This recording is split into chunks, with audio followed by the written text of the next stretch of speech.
Hi friends, இதான் என்னோடய first voice over video. இதுக்கு முன்னாடிலாம் என்னோடய வீடியோ வாய்ஸ் இல்லாமல் கேட்டிருப்பீங்க.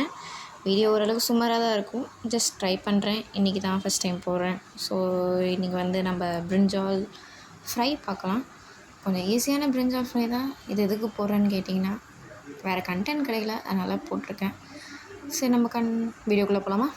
ஒரு கடாய் எடுத்துக்கோங்க. கடாயில் எண்ணெய் ஊற்றிட்டு கடுகு, கொஞ்சம் உளுந்து, அப்புறம் ஸ்லைஸ் பண்ண வெங்காயம், கருவேப்பிலை, பச்சை மிளகாய் போட்டு நல்லா வதக்கிட்டு பூண்டை இடித்து போட்டு அதையும் நல்லா வதக்கணும். அதுக்கப்புறம் தக்காளியை கொஞ்சம் ஸ்குவீஸ் பண்ணி போடுங்க. அப்போ தான் நல்லா வதங்கும். இல்லைனா தக்காளி முழுசாக இருக்கும், வெறுப்பாக இருக்கும். நெக்ஸ்ட்டு பிரிஞ்சால் நான் எத்தனை பிரிஞ்சால் எடுத்தேன்னு எனக்கு ஞாபகம் இல்லை. எனக்கு தெரிஞ்சு ஒரு 5 எடுத்துருப்பேன்னு நினைக்கிறேன். அதை நல்லா தின்னாக ஸ்லைஸ் பண்ணி அதையும் லைட்டாக கலந்துட்டு மூடி வச்சுட்டு வெந்த பிறகு கொஞ்சம் மிளகாத்தூள், மஞ்சத்தூள், குழம்பு மிளகாத்தூள், லைட்டாக கரம் மசாலா போட்டால் ஒரு மாதிரி செம்மையாக இருக்கும். அதனால் லைட்டாக கரம் மசாலா போட்டுக்கோங்க.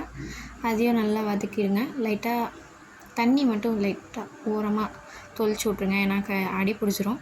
நான் அதை வீடியோவில் சேர்க்கலை, ஏன்னா மறந்துட்டேன். அதுக்கப்புறம் நான் இன்றைக்கி பருப்பு பொடியோடு வச்சு சாப்பிட்றேன். நீங்கள்